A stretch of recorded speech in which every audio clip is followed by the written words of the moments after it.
had a consistent and many would say successful real estate team for over 6 years now.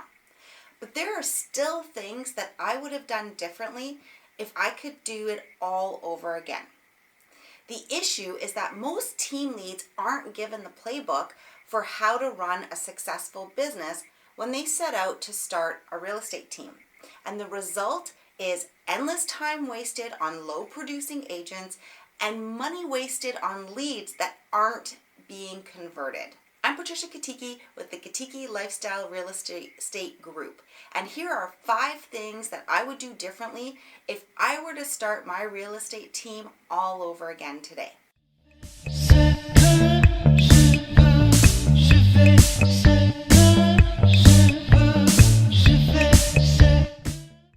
Number 1, scale your lead gen immediately. Getting your newer agents out door knocking and cold calling is a great way for them to cut their teeth on scripts, on getting over caller reluctance, and it helps them and it helps you develop a culture of prospecting. But if you're going to retain higher producing, more experienced agents, you're going to need a lot of high quality leads. From there, you can monitor your conversion ratios to figure out what amounts to scale on your spend. Number 2, conversion-focused training. Now listen, there are a lot of things that your agents need to know, but at the beginning of your team building journey, you're still heavily in production, so you can't be spending all of your time training. Start with and focus on conversion training, and as soon as you have the budget, hire an outside trainer to take over and free up more of your time. But until then, remember this: the world and getting real life experience is going to teach your agents oceans more than you can ever tell them. So focus your energy on conversion training, because the most important thing at this stage is that your agents are setting more appointments and they're getting more opportunities with the at-bats that you're providing for them. All right, so number 3, lead with profits. If you don't have a bookkeeper, literally press pause and go and hire one immediately. Well, okay, I'm just joking.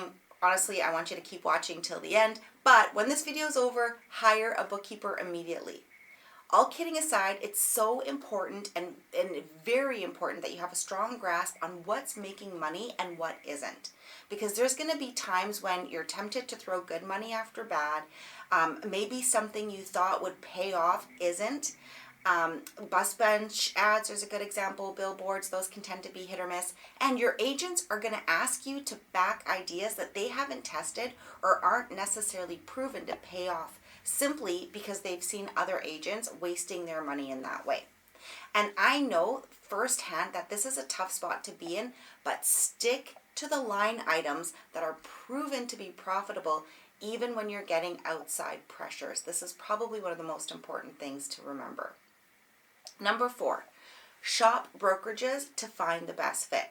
So my first broker in Victoria was the one that was literally closest to my house. And honestly, I liked them fine, but I didn't find the perfect fit until my 3rd brokerage. Now, I'm likely to be here forever, but I'm open-minded, and my brokerage needs to help build my business and be the right vehicle to help my agents reach their goals. Super important. Number 5, think longer term. So really having the end in mind and working backwards is much, much easier than trying to play catch up, because the reality is the things that work for a 5-person team aren't usually the same things or the same as the things that work for a 20-person team or larger. And honestly, once agents get used to how things are currently being done, implementing and managing change can be very tricky. So think longer term and be really honest about how far you want to take your team. You may want to be hiring a coach, and honestly I find this very helpful, who can show you what's possible and help you skip some of the early headaches of building or scaling your team. So instead of being stuck doing a bunch of change management retroactively, think in terms of 3, 5, and 10-year landmarks and try to lay the foundation ahead of time. So that's my list of the 5 changes I would make if I was to start my team over today. I do have more like nitty-gritty details that I could get into, but I decided to go with larger scope areas of improvement for today's video. However, if you'd like to know what some of the finer details are, leave a comment and I'd be happy to film another video about the topic of some of the nitty-gritty details if people are interested. But all in all, I think I did a lot of things right and brought on some great people early in my team building journey to help me, and that helped me build faster. But honestly, it's actually been kind of fun to think about all the areas that used to stress me out when I was growing my team, and hopefully this video can help you avoid some of that stress and make you some money as you grow. Bye for now.